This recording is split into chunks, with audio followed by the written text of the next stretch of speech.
নমস্কার বন্ধুরা, দীপাস কিচেনে আপনাদের সবাইকে স্বাগত।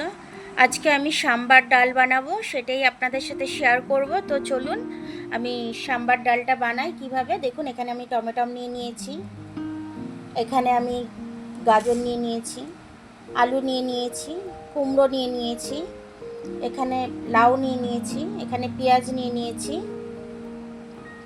এগুলো আমি নিয়ে নিয়েছি। আর এখানে আমি 3টে মতো কাঁচা লঙ্কা নিয়ে নিয়েছি। তো এবার আমি সাম্বারটা বানাতে যাই, চলুন। কুমড়ো, লাউ, আলু, টমেটো, পেঁয়াজ সব কিছু আমি একবারে দিয়ে দিচ্ছি। স্বাদ অনুযায়ী একটু নুন দিয়ে দিচ্ছি আমি।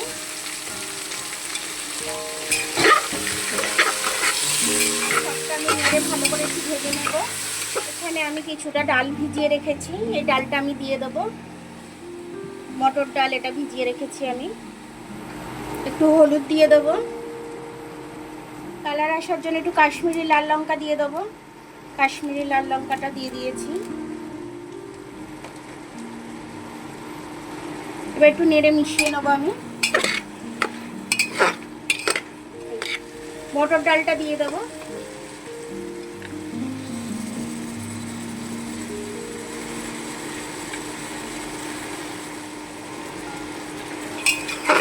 ভালো করে একটু নেড়ে দেবো আমি এবারে।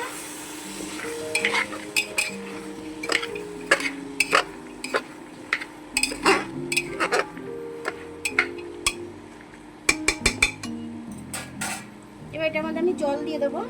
তার আগে এখানে তেঁতুল, দেখুন তেঁতুল ছাড়িয়ে রেখেছি, এর মধ্যে দানা নেই একটুও। এই তেঁতুলটা আমি দিয়ে দেবো। জলটা দিয়ে দেবো, আর একটু জল দিয়ে দিলাম। ঢাকনাটা লাগিয়ে দেবো এবার আমি। সাম্বার ডালের ঢাকনাটা খুলে একটু দেখে নেব।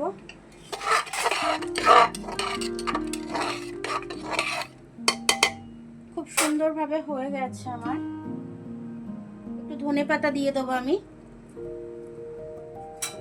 ধনেপাতাটা দিয়ে একটু নেড়ে দেবো। এবার এটাকে আমি ঢেলে নেব। খুব সুন্দরভাবে আমার সজনা ডাঁটাগুলোও সেদ্ধ হয়ে গেছে, একদম খুব ভালোভাবে হয়ে গেছে। সব কিছু খুব সুন্দরভাবে সেদ্ধ হয়েছে। সাম্বার ডালটা আমার খুব সুন্দরভাবে হয়ে গেছে। এইভাবে আপনারাও করে খাবেন, গরমকালে খুব ভালো লাগবে খেতে। টক টক একটু, খুবই টেস্টি হয়েছে। ভাত দিয়েও খেতে ভালো লাগবে, আর এমনি স্যুপ হিসাবে খেলেও খুব ভালো লাগবে।